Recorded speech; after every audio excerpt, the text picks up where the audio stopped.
Nazika Magazine. Basango ya ville province ya Kinshasa pe ya Congo Mobimba.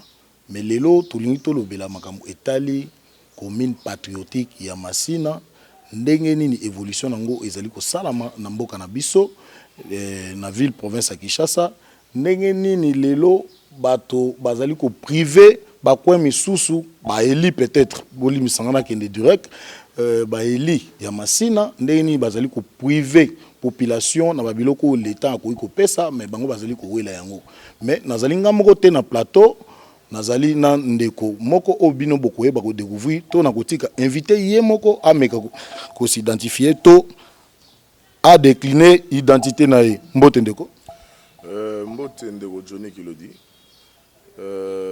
ya liboso merci ya ko invité nga na émission na bio oezolanda ma bipai biso na oki basango nango de partout. Et Bana Masina Balobi, yo en tant que notable, il y a Masina, maître Francis Kabongo que je suis, Boba Messana Obenga, monsieur Masina, et Sengeli Olekapé, Najika Magazine, pour na couper sa mela, na Oetali, commune patriotique, Nabisu Masina. Donc pour dire, bref, je suis maître Francis Kabongo, notable de la commune patriotique Yamasina. Candidat malheureux, je précise, hein. Il y a élection en 2023.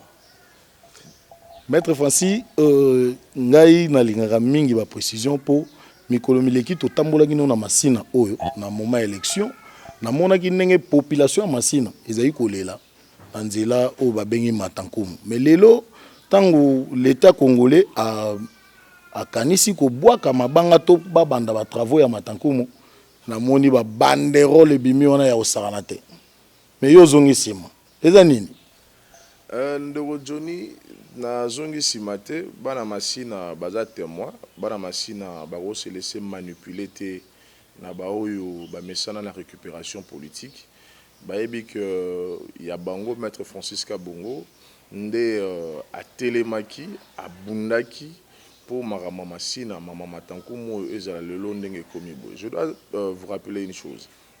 Moninga na mwana Masina na botami na Masina na koli na Masina na fandi précisément na quartier sans fil plus de 35 ans au fond na quartier ozomona mai ozomona bosoto moyebi ke quartier ezalaka boité na yebi quartier ezalaki propre ce qu'on a eu bon na ko sala nini en tant que mwana Masina.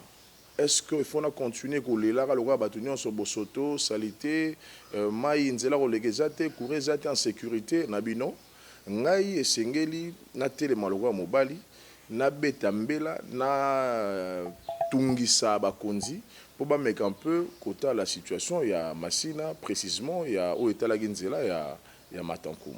Et en wana na 2019, na tele malogwa mobali, mais na mona que na rozala limité pour nous en accès à l'instance Moussous. Nathalie n'a pas élu à Tchangou, n'a moni honorable Paul Chilumbu. Un député, le mieux joli d'ailleurs, l'élection en 2023. Azan national. Azan national, le mieux joli en 2023. N'a non, honorable Paul Chilumbu, a yebi koloba, Azan maïele, Azan a carnet d'adresse, et puis les Kambamasi, les Kambo Oyo est préoccupé au plus haut point.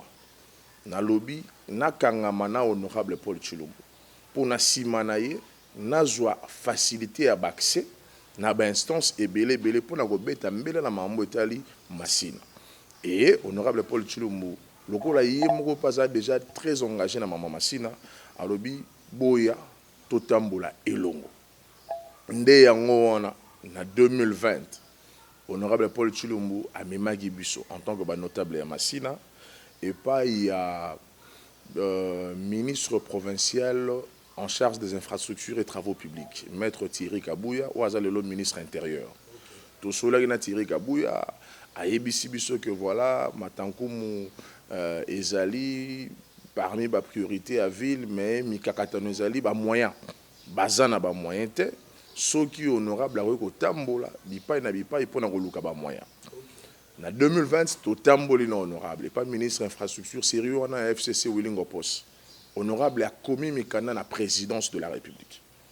À lobby, Botal Alikambo Etali, terre jaune.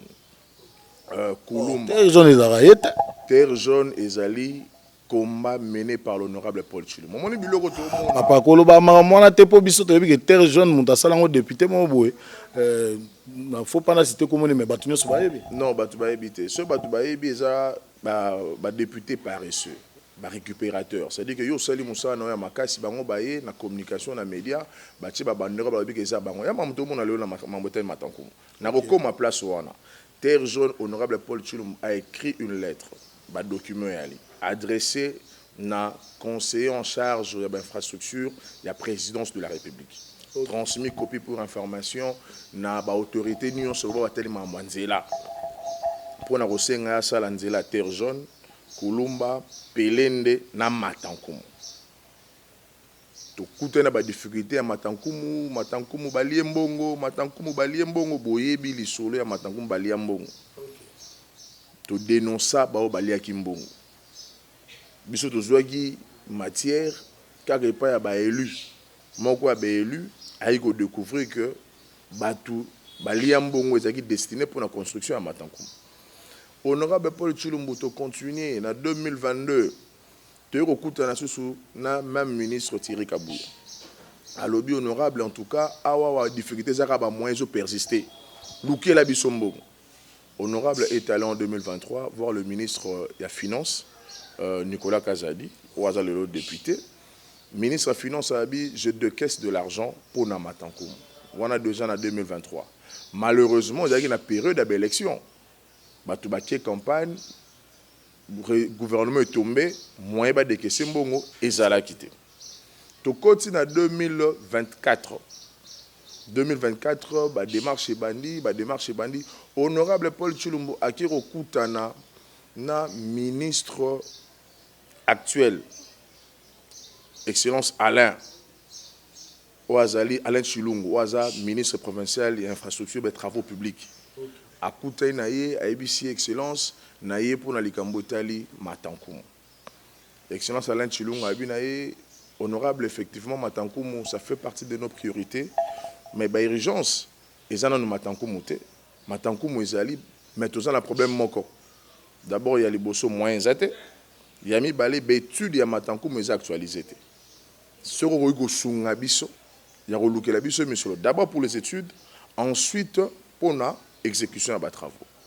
Honorable Ake Inde et pas un ministre national, il y a finance. Le ministre Doudou Fouamba, le Koundé, actuel ministre de la finance. Ake Amoni Abi Excellence, Matankoum Bana Masina Baleli, Bazana besoin de zélan la basala. Soro Rogi Kopé Sabiso Bamoya. Sur le champ, à du téléphone naïe, à Bengi Excellence Alain Chilungu, à Yébissi, j'ai 2 caisses de l'argent pour Matankoum. À Bengi, na présence, il y a Excellence, il y a honorable Paul Chilumbu, qui s'est fait accompagner na Excellence, Gabé Kapé, na wazapé notable à Massina. Bazagi na bango mbale, ba Bengi, ministre Alain Chilungu, sur place, babi, topé sur Misolo pour na Matankoum. La première personne qui a annoncé le début de travaux à Matankoum, c'est l'honorable Paul Chilombo. Parce qu'il avait l'information, il avait l'assurance que Matankoum est au Sanini et au Salam. Mais tout est total, tout le monde, Babanero le Mati, Ongaï Nzete, Ongaï Lipela, Onga Manga, Ngamunasali, Batola Nyonso Baza, innocent na Mambotali, Matankoum. Mais Neko Fassi. Tant dans le bazar, innocent, Bamsou a 5 ans dans l'Assemblée provinciale dans la législature passée. Je dis 5 ans. Au moment où on a ta vidéo, mon côté, Sika, Baolo Bela Maman Massina. Au moment où on a vidéo, mon côté, 5 ans députés élus, il y a Massina, en 2018, à que nous le Bela Maman Massina, tout Maman Matankoum. Yami Balé, Baï na position. Oui, Massina, en 2018, tu as une chance. 3 élus, mon gars, il y a finance, sur le gouvernement, on a l'énergie, sur le bureau et l'Assemblée provinciale. Tu as une chance, tu as une malédiction parce que l'au moins ça la mérité. Non, tu as une chance de recevoir, élu, il y a une position, il y a une décision. Mon gars, on a bureau, sur la finance. Mais qu'est-ce qui a été fait? Et le Salama est zaté. Mais le même personne. Ouais, énergie, on a Kima qui chasse ça. Ah, on a habité sur Akima. Et Akima, je confirme. On a habité sur mais on a habité sur Akima. Mais je sais que ça fait un bon moment depuis l'élection. On a ressuscité. Et je les salue en passant. Mais Ami Balé, vous salez 5 ans, vous salez l'autre côté, alors que vous avez une position aux décision. Bolongwe, vous comme Nabino élu nationaux. Vous tiki ba suppléant Nabino na province ou na provincial. Au bino mo boroga au salate. Au bino biso ba suppléant ba salé. Oui, ça fait rire. Hein? Ça fait rire. Et ça, c'est jouer avec Bana Massina. Bana Massina, baza babololete. Bana Massina, baza bato baye koli. Monsieur doit accompagner l'honorable Paul Tshilombo. Parce que tu es que lui, on a ba côté na COP. Lui, ba comme na bango bana misala gouverneur. Bon, que nous remonons à bango, non, il faut botungi sa gouverneur. O te biso to botungi sa ete so to tungi si yaza ami ya bakonzi ba olongo la biso. Donc bazo banga gouverneur à l'époque. Banga gouverneur à l'époque. Nandenge ba longo ba sali l'autre côté. Et batouana, je reviens pour dire que ils ont été sévèrement sanctionnés par la population. Dans l'élection en 2023, je dis sévèrement sanctionnés. Mais babimi kara au moins. Babimi, bangomo webinde babimi. Bamsu bateka mapangu. Bamsu bateka mapangu. Baebesika bateka mapangu nesi bapesa mbongo. Moi je suis fier. Et on s'est présenté le lot comme étant candidat malheureux. Mais qui a été voté ou mieux voté que Francis Kabongo na Massina. Le vrai résultat, Kadimana, le vrai résultat est la population et vote à Bisso. Bon, ça, là, tourne à centre. Bon, là, qui s'en a centre, ni au bango, bazoua, bavoua, collègue maître Francis Kabongo. Il n'y en a pas. Mais qu'est-ce qui a fait que bateau bazoua quitté bimisa bango balelo ba député. Mais maître Francis Kabongo, oyo, vraiment, je l'ai dit au effort, tout le monde a voté. Et là, on est ça là qui est au bimate. Na bimate parce que biso to aïga na peuple. Soutien na biso aïga peuple a voté biso. To na soutien ni na seni ni na baï politique. Mais batumsu ba alagi na peuple te, mais baïgi na ba soutien na bango na seni na bata politique. Bamsu baï même na machine à voter boyebi. Mais je ne reviens pas sur cette question parce que pour moi c'est déjà passé. Regarde na biso a fixé maintenant on a à venir.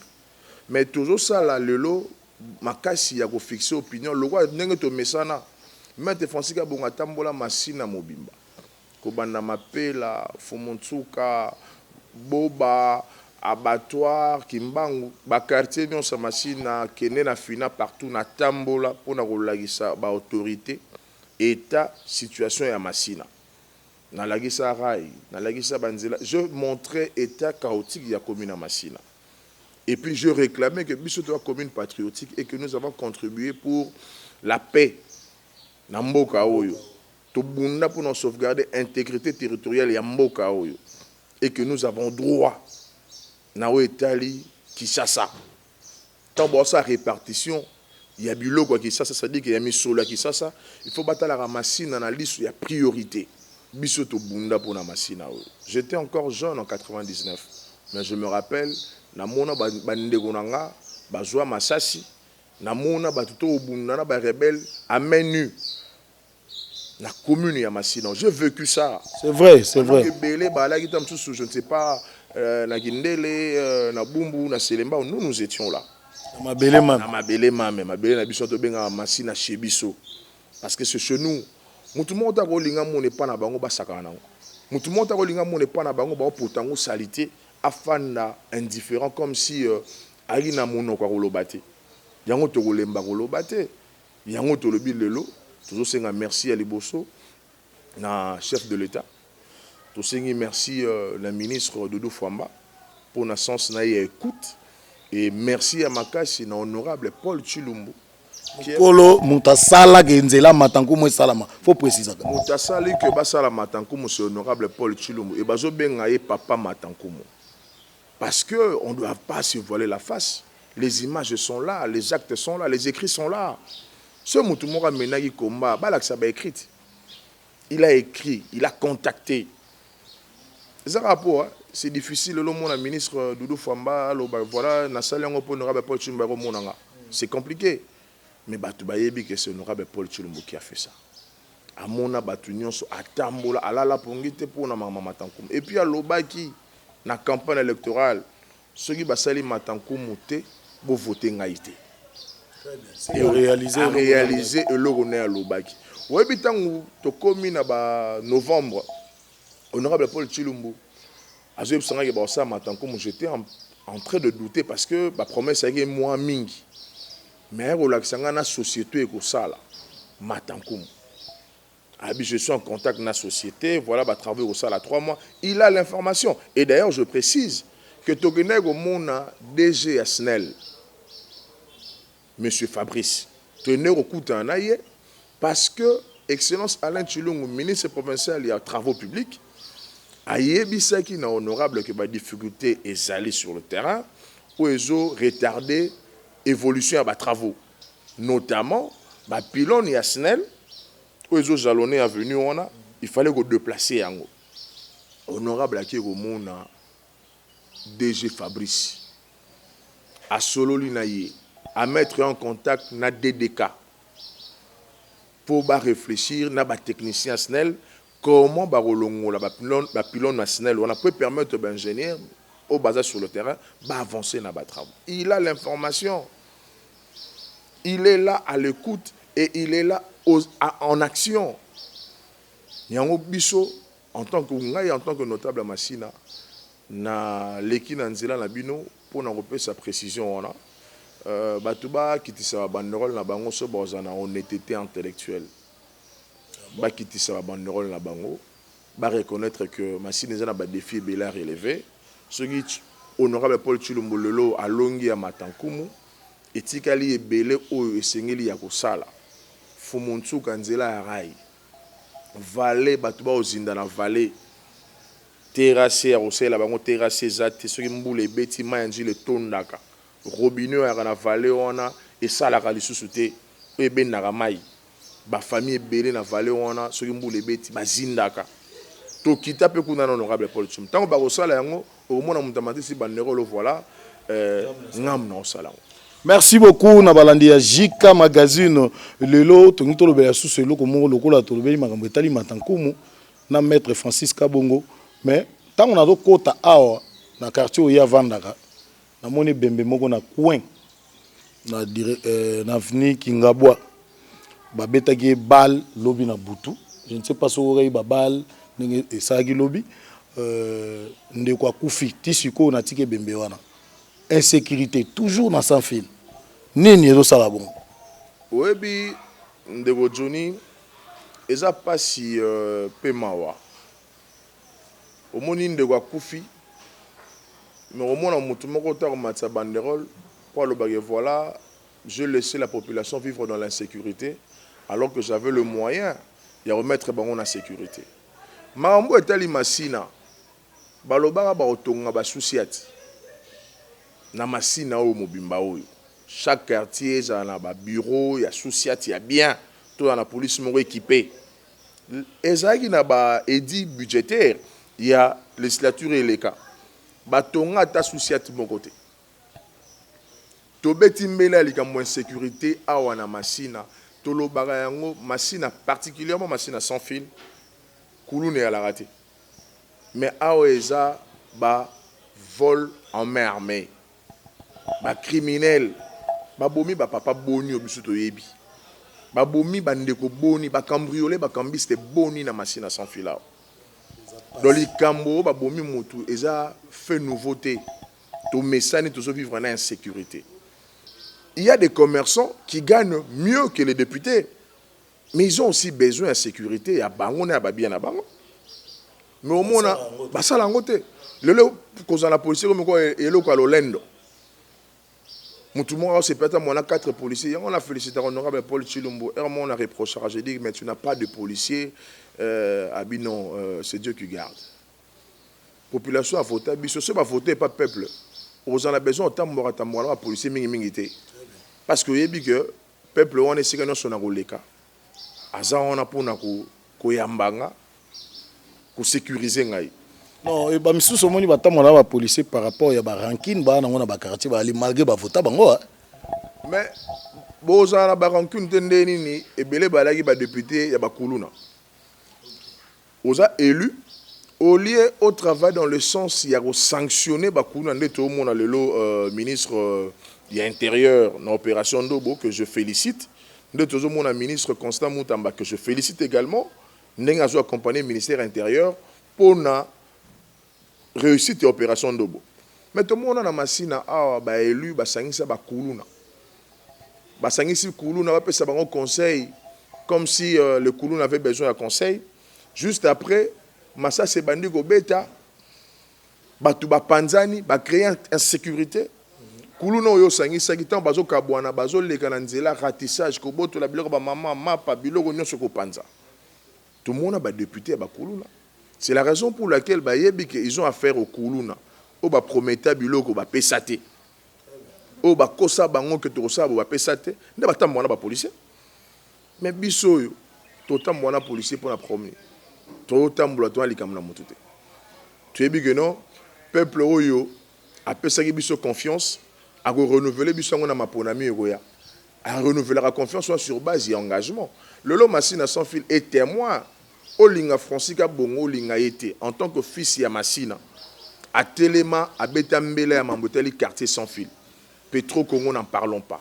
Mapela n'en parlons pas. Maman Matankou Moutalegi na TV à lobby collègue Francisca Bongo sera ça les gars. S'il y a un élu, s'il y a un notable de Massina qui a parlé de Massina sans fil Maman Matankou collègue Francisca Bongo, il n'a qu'à passer pour dire que voilà c'est moi. Moi je suis fier de l'avoir fait. Kaka d'abord pour nous mona Massina. Nzela na ngana tambola na sans fil, taba bongisi nzela nganem na profiter. Et là pour moi ça me suffit. Ngana besoin de récupération politique. Je l'ai pas fait pour batuba voter nga. Na salaki yango pour d'abord ba condition de vie ya biso na ba famille na biso échanger en tant que citoyen responsable. Au fondateur quartier na mezo kufa yo za nozo lela. To les gars na siba ba consommer te la ba maboko. Je n'ai jamais applaudi un député. Je n'ai jamais applaudi un ministre. Je critique quand c'est nécessaire. Je soutiens quand c'est nécessaire. J'accompagne les autorités qui ont conscience. Il y a une situation à Massina comme ça, il y a Bango. De la même manière que j'ai accompagné l'honorable Paul Chilumbu.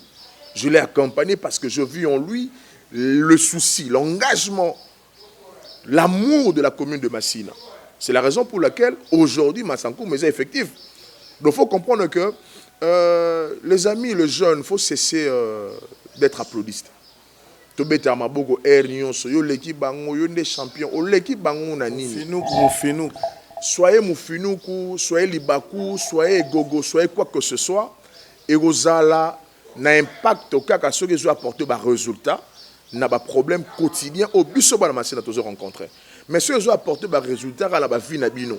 Kyogoya libumunene ogoya choko soit ils changer bino en tout cas bah comme on est bien pour la bino la famille la bino mais biso bana Massina nous voulons de nom que mutumo abige non ngana za papa social effectivement tout le monde il pose des actes sociaux au profit de bana Massina mutumo ami bengi non papa Matankoum oui effectivement Paul Chim papa Matankoum parce que il s'est engagé pour na mambo etali Matankoum mais les autres Moutami benga comme Walingi, Italie bisoté. Mais bana Massina Johnny, oblige bana Massina de partout je passe. Bon c'est sûr rappeler à maître Francis ozongi sima pona nini mama matankumo yo télé melagi yango le salami tozomona ba banderole tozomona mambebele po ni ozongi sima. Na zongi sima te. Obi mambozo zala lelo priorité pour na biso. Isa guerre à est. Maman Massina le quoi tu vas donner un résultat tout à ce que maman mboka parce que tu vas aller sur la Massina kaso poser la carte Congo si le Congo est malade Massina est zalada si le Congo n'existe plus Massina peut aux assurer Ndeko Francis je crois et là on a linga ko chitele ngwana au devant senga au lobby ngana ko senga na ba eli ya Massina moni santé physique au bodanango et puis transformation au bandeko ba komi nango physiquement na lingi pesa la mabongo na Massina nako souhaiter ça la mambongo parce que neti le président assemblée provinciale ya Kinshasa aza mwana Tchango et puis Tchango mama belle qui trop to lobeli mama banzela wana soki basilisi tanzoko ah soki basilisi kulumba lelo tomoni na bokasi. Moi je le confirme na bokasi ya maître Francis plusieurs fois à la télé ya kolobela bakonzi et puis oyo moto a ramassé makambo oyo l'honorable Paul Chilombo oyo a aidaki bato ebele a aidé lelo masina ndenge construction ya route oyo ya Matakumu esalami ndeko Francis est eza na bitumba Congo eza na bitumba eloko nini okoki ko apporter na Congo oyo lingaka to na bandeko oyo ya FARDC esika bazali na front ya liboso eza que jeunesse faut apprendre conscience toujours partager peine ya bandeko ya Goma au ba vivre carnage au M23 na armée rwandaise ba infligé bango il y a eu plusieurs morts plusieurs blessés mais ça il y a prise de conscience à Bajeune. Bajeune est base conscience que tu as Congo mibalete. Tu as Congo Gamoko, Congo RDC, Congo Kinshasa. Ce qui est le Rwanda a vu Congo, il a dit que tu côté na boumbu ndenge yalaga avant la période de colonisation, avant 1960. Lelo mundele a ozong sabiso na colonisation mais na sima Rwanda. Rwanda na makokiti ya obunda na RDC. Mais Mindele Oyoyo, les États-Unis d'Amérique, la France, la Belgique, les multinationaux, les gens qui ont le moyen, ils travaillent dans le Rwanda pour piller les ressources, piller les richesses. Mais armes pour contre-attaquer la velléité de la balkanisation du Congo, et le patriotisme. Et c'est ce Congolais de partout. To mettre musique à l'abisso tribalisme, to mettre musique à l'abisso népotisme, to mettre musique à l'abisso tous les antivaleurs. Oyoyo, ils ont caractérisé Congolais lelo. Paresse. Bouzo banyon soto ebi na Congolais lelo to tchango de côté. Total à likambo ya Congo, loko la likambo yo personnel. Oyebi na moni tant chef de l'État lancé message naé à la nation. Dans mon mobilisation, dans mon engouement, il y a des jeunes de partout. Ils ont décidé de rejoindre les forces armées Nabiso pour nous faire face à la troupe rwandaise. Mais il faut le dire ici, Rwanda a une habitude dans le Congo, elle a défilé. Mais pour la première fois, Rwanda a tenu plus de 10 000 hommes. Bayer au bout dans le Congo, c'est parce qu'il a trouvé de la résistance. Akutana ba jeune déterminé au babi ba wazalendo akutana FARDC déterminé très équipé chef de l'État pesi bango le moyen et les munitions nécessaires pour faire face à la guerre wana ndomoni Rwanda lobi M23 yemoko kokate même des natifs na 500 600 kokate biso na Uganda to sangana nous avons envoyé plus de 10 000 hommes au batindi na Congo mais bateau ba témoin ba yebi que non le FARDC a fait face. Ce qui est vu la gomme kouéa, c'est parce que Bissonne est le repère de Rwanda et le repère de la gomme. Ce qui est bitumba bateau ba kufa na gomme na ba congolais. L'infrastructure est baisée à Congo, le Rwanda n'a rien à voir. Et on s'est dit replions stratégiquement et réfléchissons sur comment contre-attaquer l'ennemi et le chef de l'État a promis des ripostes à la hauteur, il y a bêtises. Donc de la même manière qu'il va attaquer de la même manière qu'ils seront attaqués. Et tout ça déterminé aux guerres où ils ont en Rwanda. Tout ça conflit en Rwanda, mais au grand jamais, au monde armée congolaise a violé le territoire de Rwanda, à côté de Gisenyi, à côté de village de Rwanda, pour traquer le soldat rwandais. Tout côté il y a un message fort. La communauté internationale, ce beau mambo, il y a une guerre à Est, la sérieuxité, l'arrive va s'en charger. Ce beau mambo, la guerre, la sérieuxté, biso balabala, tu s'occuper nango. Tu s'occuper nango. Et les jeunes sont déterminés, tu tsikanzela tena monguna à progresser les sous pour Congo na biso ezana passer à la milelo, ne to vivre lelo.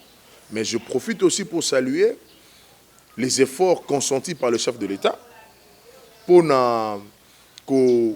mettre soldats na biso na conditions. Il y a aussi un jeune qui a mobilisé na simana FARDC pour tout le monde.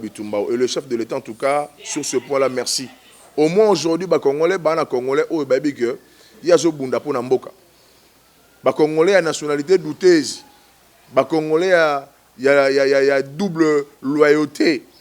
Bazaï sous-souté. L'autre chef de l'État, Fachi Béton, Félix Antoine Tshisekedi, oh, Batunion, Sobra, Lukaba, Boma. On entend partout, coup d'État raté à Kinshasa, coup d'État, ainsi de suite. Les gens minimisent. Tu regrettera Félix Tshisekedi. Tu regrettera Musée. Tu vas comprendre après que si Babomi ne va comprendre que les Rwandais, Babomi Musée parce que à s'opposer à l'intérêt na bango. Kagame, ses intérêts sont mis à mal. Kagame a été dirigeant, président de RDC à un certain moment. Mais aujourd'hui, il trouve que le pouvoir est à suscité. Il y a des Congolais qui ont pris conscience. Balinga Congo, va soutenir le chef de l'État, va soutenir FARDC. Binemi à Congo, tu vois, il y a silence na bango. Le moni à l'église catholique, total, la population. Tout le monde a un changement de constitution, l'église a télémagité. Mais où est-ce plus changement de constitution, tout le monde est silence radio, l'église catholique. Total, tout le monde. Moi, Jean-Pierre Bemba Rose a la raison. Il y a des politiciens en soutane. Mais tu as observé. C'est pour ça la déclaration dans le sens de soutenir FARDC. C'est pour ça la déclaration dans le sens il y a condamner le Rwanda. En tout cas, nous allons saluer. Mais aussi, je dois préciser que nous avons des citoyens au sein du gouvernement, des compatriotes au sein du gouvernement, qui font très bien leur travail. Et ils méritent le soutien nécessaire de la part de la population. Je cite le ministre Patrick Mouyaya, le porte-parole du gouvernement, le ministre de la Communication et des Médias. Il est au front. La guerre a plusieurs fronts. Nous avons le front diplomatique, nous avons le front médiatique. Et le front médiatique est mené de la plus belle manière par l'excellence Patrick Mouyaya. Il le fait très bien. Et ce qui attire maintenant politicien imité Mamabe, en quête de positionnement, pour le décourager. Mais heureusement, je connais le moral, je connais le mental du ministre Patrick Mouyaya. Il n'entre pas, il ne tombe pas dans ce genre de choses. Il est focus sur son travail, focus sur les assignations qui lui ont été assignées par le chef de l'État, et il les réalise, il exécute de la plus belle manière. Et voilà pourquoi je demande aussi aux Congolais de pouvoir s'impliquer, de soutenir les initiatives du ministre Patrick Mouyaya, notamment en ce qui concerne la lutte contre les fake news. Au monde information, Moboye, Yamabe, Patrick Mouyaya, toujours dans son réseau, il a de réactions. Il n'a jamais manqué un rendez-vous pour défendre le Congo. Nabantene Nyonso, Yengumba Kinshasa, Nabantene Nyonso, Yamindele. Le ministre Patrick Mouyaya a défendu le Congo, je ne dirais pas comme on ne l'a jamais fait par le passé, mais il a fait à sa manière, et la manière dont la jeunesse aujourd'hui est fière d'avoir un jeune qui fait très bien son travail, un jeune qui soutient le chef de l'État, et ceux qui veulent remplacer Mouyaya. Moi, je m'adresse à ceux-là pour leur dire que voilà, si vous pensez être plus compétent que lui, le chef de l'État sait que Mouyaya est très compétent. Mais ce que Mouyaya a de plus que les autres, c'est la loyauté au chef de l'État. La loyauté au chef de l'État. Mouyaya est parmi de ceux qui accompagnent le chef de l'État. Si aujourd'hui Félix Tshisekedi est indexé, Patrick Mouyaya ne sera pas exclu. Il sera aussi indexé parce qu'il travaille aux côtés du chef de l'État. Il l'accompagne. Mais aujourd'hui, il y a des gens qui veulent... Oui, je comprends, vous pouvez penser être plus compétent que Mouyaya. Oui, c'est bien.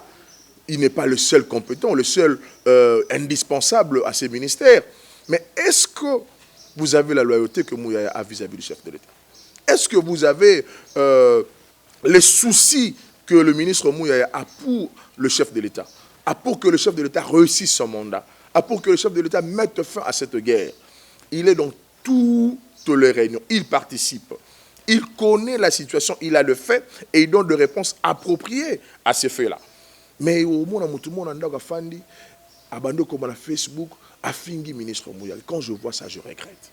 Et je demande aux jeunes d'accompagner celui-là. C'est un jeune comme nous autres qui fait très bien son travail. Et à ceux de tracteurs, prenez patience. Mouyaya ne va pas s'éterniser au ministère de la Communication et des Médias. Il ne sera pas le porte-parole à vie du gouvernement congolais. À chacun son tour. Vous avez fait 12 ans, vous avez fait 13 ans à ces ministères. Qu'est-ce que vous avez laissé? Quelles sont vos traces? Si ce n'était que de triquer continuellement la vérité. Les gens veulent que Mouyaya copie les autres en triquant la vérité. Non, Mouyaya va dire la vérité s'il faut dire la vérité. Il n'est pas le ministre de la désinformation, il est le ministre de l'information. Il vient informer. Et la matière dont il donne à la population, il ne l'invente pas, Mouyaya. Il le fait sur base d'un travail coordonné au niveau du gouvernement. Il vient prendre parole pour les camps du gouvernement. Et aussi, il faut préciser une chose. Pour citer, je partage la peine. Il y a mes frères, Nabisos et sœurs qui sont à Goma. Je soutiens le FARDC. Je soutiens le président de la République, Félix-Antoine Tshisekedi. Je demande aux jeunes de se mobiliser autour du commandant suprême, de se mobiliser autour des FARDC pour bouter hors de notre territoire l'ennemi qui est le Rwanda, l'ennemi qui est la communauté internationale qui se cache derrière le Rwanda. Et je profite aussi pour demander à la population de Massina merci pour la confiance, merci pour le vote, merci pour vos voix, je dirais innombrables, que vous m'avez confiées lors des élections de 2023. Maître Francis est de retour et nous allons faire encore mieux, beaucoup mieux d'ailleurs, pour faire avancer la commune patriotique de Massina. Et à JK Magazine, je vous remercie. Je crois que c'est la première émission, ça ne sera pas la dernière. Nous serons toujours disponibles pour parler de Massina, pour parler du Congo. Nanzela Magazine Abisso, na pesi ba nyonso Massina mbote bisika bozali. Merci beaucoup, merci. Touti kozalana Maître Francis Kabongo Oyo, bouti koyoka e ndenge ya lobeli makambo etali matankumu, insécurité, ndenge nini Massina to Kinshasa na biso to Congo ekoyi kotambola. Merci na bandeko nyonso bazalaki wana ko assister biso na émission na biso mokola lelo. Je salue mon confrère Christian Yuya qui est à mes côtés, na pesi sumbote na cameraman na ngai Modogo sango ndenge babengaka et puis na remercier bana Massina nyonso oyo bakolanda émission lelo boyebake mutabunda po matankume koma na étape o ezali ye to leka na ye. Merci tokutani moko na lobi. JK Magazine.